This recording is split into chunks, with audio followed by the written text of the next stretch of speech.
This is Jim Sammons with La Jolla Kayak Fishing, sitting here in beautiful San Diego in my neighbor's pool. We are trying to prove or hopefully disprove some of those scary myths that go along with wearing waders in a kayak. Hopefully you'll see. We're going to jump in this nice cold water. It's about 54 degrees. And test out the breathable waders, see how much water I get inside, see if I'm able to survive this harrowing ordeal. So first I got to figure out how to fall off of a kayak because I've never really done that. So here we go. Oh well, I'm floating like a cork, so as of right now I don't think I'm going to drown.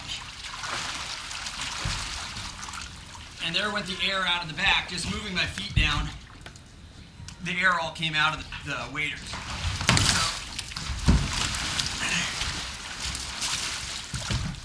Okay, if you have the ability to get in and out of your boat real fast, obviously that's not going to be an issue.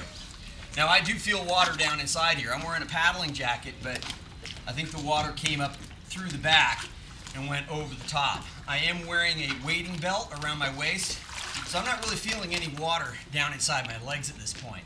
So actually what I'm going to do is I'm going to jump off the boat real quick, peel this down, and let's see how wet I actually am down inside. Okay, so I'm going to take off these clothes and see how much actual water I have down inside of here. PFD is really the key. It really helped me keep afloat there. Of course, wearing a good paddling jacket that does have those seals is going to minimize the amount of water. Obviously it didn't keep 100% of the water out, but it certainly minimized it. So my shirt, if you can see this, my shirt is a little dry here, it's a little damp here, it's definitely wet here, so water went down that far.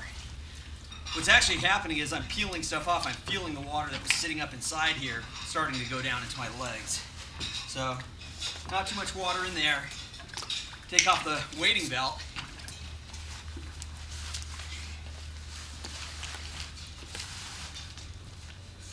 And I look like I wet my pants. So, a little bit of water seeped down inside of there and got down in towards my groin area. But overall, my legs are totally dry. So, none of that big rush of water down into my feet. So if you know how to do a quick self-rescue, flat water, open water, obviously I can say this is no problem. It's safe. As long as you know how to do a self-rescue, we're not going to stay in that water for 15-20 minutes. Okay, so a quick off, re-entry back into the boat, I think you're going to be fine. Okay, so our last experiment I think was pretty successful for the waders. Flat, calm day, no problems. Obviously we don't have any big surf or current or anything in my neighbor's pool. But what he does have here is about a 3-foot drop. So I think that's going to be fairly indicative of just crashing on a wave, anything like that. I'm gonna go in here pretty hard and get over to the boat, see if I can still get in and out of the boat, see how much water's gone in. So if you're ready, here I go. Whoa! And I'm back to the surface like a cork. I don't feel any more water inside the waders this time than I did last time. You can see I've actually got air up inside my jacket, which is floating me a little bit too.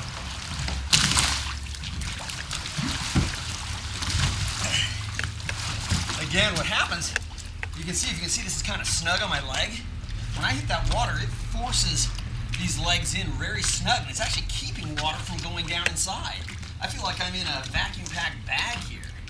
So, still a little bit of water up in here in the same kind of areas I had the first time, but no more so at all. I mean, I still was very buoyant. It still floated like a cork with the PFD on it. I think it's really important to reiterate, wearing the PFD doing this kind of thing is really important. Well, so I survived that harrowing wipeout in the gnarly surf here in my neighbor's pool. But again, very little water up inside, still got right up into the kayak. So we're going to try a little bit different, a little worse wipeout, we'll say.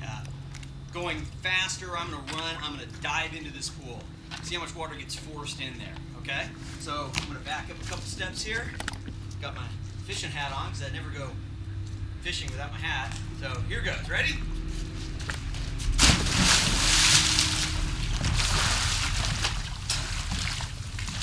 And again, floating like a cork. making sure not to touch the bottom. It seems like every time I do get that air up inside the legs, which is really floats me, as soon as I bring my legs down, which is just a simple procedure of turning over, I'm getting all that air out, very tight around my legs. I don't think water could get down in there just because of the pressure. So, again, easy self-rescue. No water. I mean, I can feel water seeping in there. This is cold water. I'm not drowning. I'm not sinking. The air inside of the waders and the jacket keeping me afloat. The PFD, of course, keeping me afloat.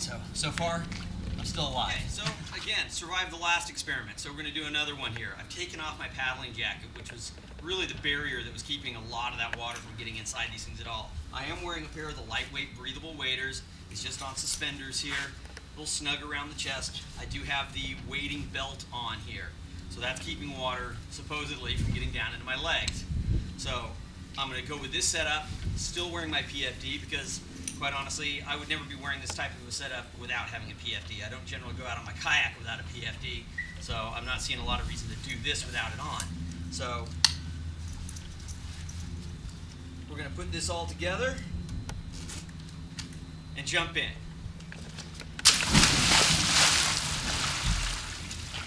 And again, still floating like a cork. I don't have that, although I have a little air in my shirt, I'm not sinking. I don't really feel much more water going down inside of the legs either. That wading belt really seems to be keeping the water from getting down. And I'm below wader level here.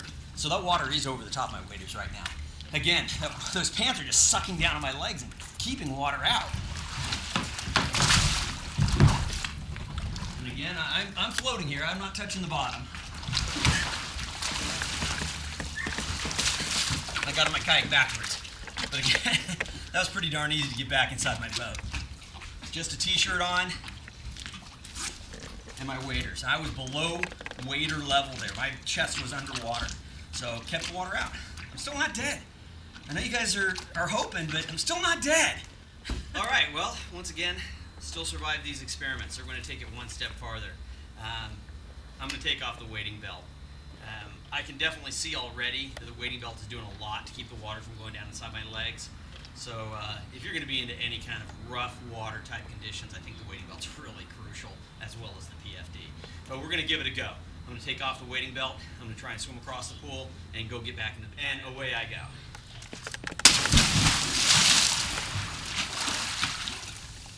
Oh no, I'm sinking. Once again, I've got so much air down by my feet. It doesn't seem as much, but it's still vacuum packed around my legs. There's no water going down there, at least not a lot of large amount. I can swim. Let's actually go for a little swim.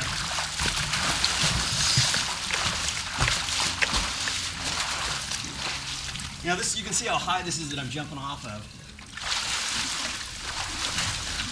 I mean, if I get up into that, you can certainly get into your kayak. This was with no wading belt. You know, I gotta do it. I gotta take off the PFD.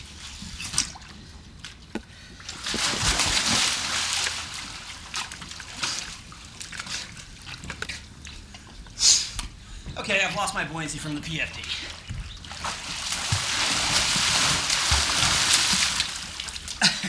Guys, you're not drowning. I'm not drowning. A little more water going down in there again, but I'm sorry to say, guys, you're stuck with me for another day. Okay, now I feel the water going down.